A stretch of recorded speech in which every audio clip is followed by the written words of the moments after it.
Hi everyone, welcome back again. So today we're embarking on another deep dive into the world of distributed systems. But this time our focus is squarely on Amazon Web Services AWS. If you're building for immense scale, resilience and global reach, AWS provides an incredible toolkit. And we're about to explore just how powerful it is. Unpacking distributed architecture. So what we're actually talking about when we say distributed system, forget the old idea of one giant server doing anything. Instead, imagine your application broken down into many smaller specialized services. Each of these services works independently, often running on separate machines, communicating to deliver a complete experience.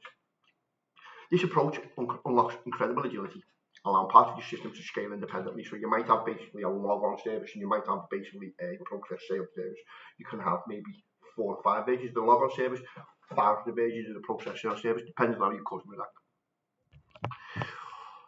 And ensures that a problem in one area doesn't bring everything else falling down. So you've got a problem in one of your login services, you've got other ones, and it won't bring the rest of the system down, like processing orders, etc. So the power of event-driven architectures. A cornerstone of modern agile distributed systems is the event-driven architecture, as I mentioned previously on my Azure video. This is where services don't directly call each other in a tightly coupled way. So one service talking direct to one service, they react to events. A significant change or action that occurred. Think of a notification system where a new customer signs up and this triggers an event. This might lead to a welcome email being sent, an entity being created in a marketing database. This pattern promotes loose coupling, making your system incredibly flexible and scalable. So AWS's event backbone is using what's known as Event Bridge and SQS. So how does AWS manage the vibrant world of events? At the heart of it is Amazon Event Bridge. This is AWS's serverless event bus that acts as the central hub for all your application events. You can ingest the events from an AWS service, your custom applications, and even third-party SaaS applications. It's very similar to how Azure works. Event Bridge then intelligently filters and routes these events to various targets, ensuring that the right piece of code or service is triggered at the right time. This is fantastic for orchestrating workflows and building event-driven patterns across your entire AWS ecosystem. For reliable asynchronous messaging between components, we widely use as Amazon SQS, the simple queue service. This provides a highly scalable and durable message queue. It's like a post office for your application messages. Services can drop messages into an SQS queue, and other services can retrieve them when they're ready to process, guaranteeing that messages are never lost in transit, even if a consuming service is simply unavailable. Okay, let's look at advanced messaging now. Amazon SNS for Pub Sub. So beyond simple queues, for broadcasting messages to multiple subscribers, AWS offers Amazon SNS. It's a simple notification service. This is AWS's fully managed publish subscribe messaging service. So imagine a news wire for the applications. One service publishes messages to an SNS dropper, and a number of other services like mobile notification service, an email sender, or the data analytics pipeline can subscribe to that topic and receive the messages. SNS is brilliant for small scenarios where you need to deliver to the same events to many different destinations simultaneously. Okay, so lean and reactive compute, AWS Lambda and language choices. Let's put this into a real world scenario. 1 second. Consider an online gaming platform. When a player achieves a new high score, there's an event. AWS Lambda is perfect for processing this. Lambda functions as snippets of code that run in response to events, like that new high score. A Lambda function could then update the leaderboard, send an in-game notification, or trigger an achievement badge. Because Lambda is serverless, you only pay for the compute time the code's actually running. For these kinds of high volume, short-lived event-driven functions, Go is a strong contender. Its efficiency and rapid startup time makes it ideal for processing many events concurrently. For other general purpose event processing, Python, Java, and .NET are also excellent choices, offering broad library support, strong performance suitable for various workloads.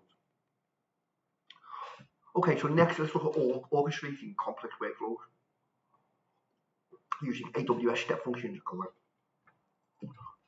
Now, what about these complex multi-step business processes that need coordination and state management? This is where AWS step functions come into play. Instead of writing code to manage every step of a workflow, you define your processes as visual state machines. Think about handling a customer onboarding process. So you've got signing up, email verification, profile setup, and then it's signing a welcome gift. Step functions visually orchestrate this, handling retries, error handling, and parallel execution, ensuring no complex workflows, complete reliability.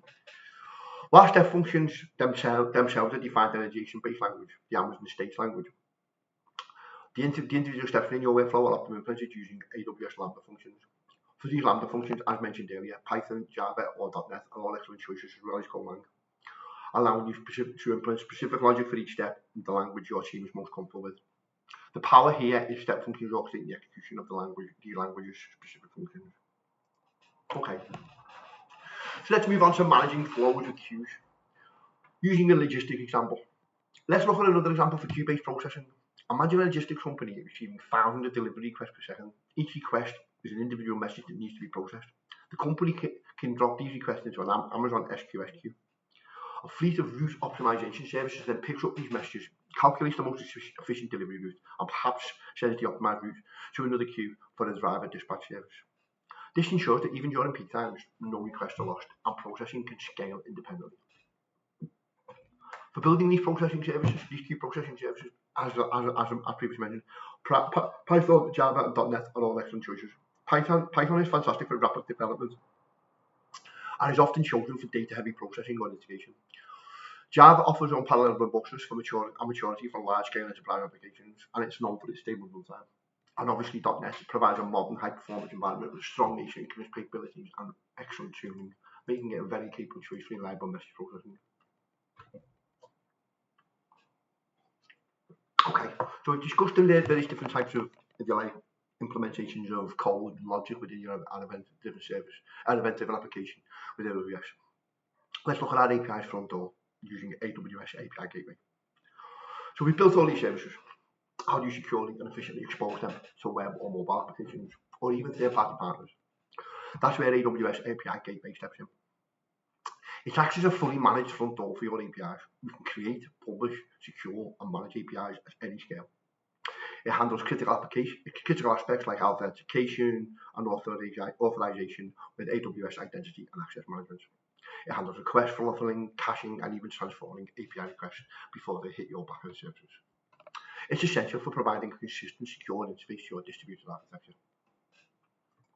Okay, so we've got all of our distributed system. We've got a front end on it. We've got a management service on it, managing all the internal traffic.